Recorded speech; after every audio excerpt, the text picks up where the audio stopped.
Hey, Canyon Springs. Hope you're hanging in there. Hope your family is doing well. I have to say, I'm really looking forward to the day where we can all be in the same room again on a Sunday morning. I'm Stephen Luke, and I go to the church. We're an 8:30 service, back right kind of family. But I also work for NBC 7 here in town, which brings me to some interesting places, you could say, like a very vacant and lonely Balboa Park in this case. Like you, I have been inundated with news about the coronavirus over the past couple of months. It's as if it's the only story happening right now. And what's really interesting to watch is how everybody, for the most part, is engaged. And whether you're getting your information from TV, radio, print, online, social media, or just talking with friends, the reality is you're accessing that information from someplace. And even in the number of ways we can access the information, we're seeing different filters get put on it. And depending upon that filter, it can impact your mood, and it can even impact your opinion about the person or the entity giving you that information. Personally, over this time, I've found it so important to try and apply as much as I can a different kind of filter. You could call it the God filter or the Jesus filter. But I have found this to be the most powerful filter or perspective through this entire pandemic. What if this is an opportunity like we've never had before in our lifetime to see and experience the heart of God in tangible ways through the people around us, right here in our own city?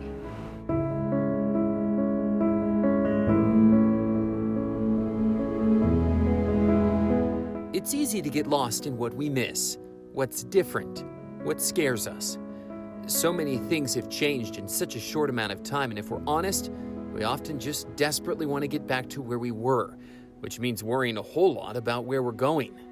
But the fact is, even in the eye of this storm, there are so many moments of joy. Entire stretches of urban neighborhoods united and cheering for frontline health workers changing shifts. People are coming together in creative ways. We're watching neighbors make the best of things. We're seeing people show up. Sometimes it's a familiar face, like a grandma reading to her grandson on the sidewalk from her car. But in so many cases, it's strangers seeing a need and saying, I can do that. You might wonder what drives a 9-year-old to set up a food pantry in her driveway. Why put a teddy bear in your window as part of a neighborhood scavenger hunt? And if the answer is love, where is love coming from? When we see business owners making masks all while their bottom lines get ripped out beneath them, what's driving them to make a difference? I hear people say the news is so depressing. Just in the past couple of weeks, we've seen miracles. A little girl born weighing less than a pound clear back in November, she was 18 weeks early, about the weight of a can of beans. Well, after 5 months of modern medicine in the NICU and a whole lot of prayers, she went home with her parents, and her grandma finally got to hold her. It's just a miracle.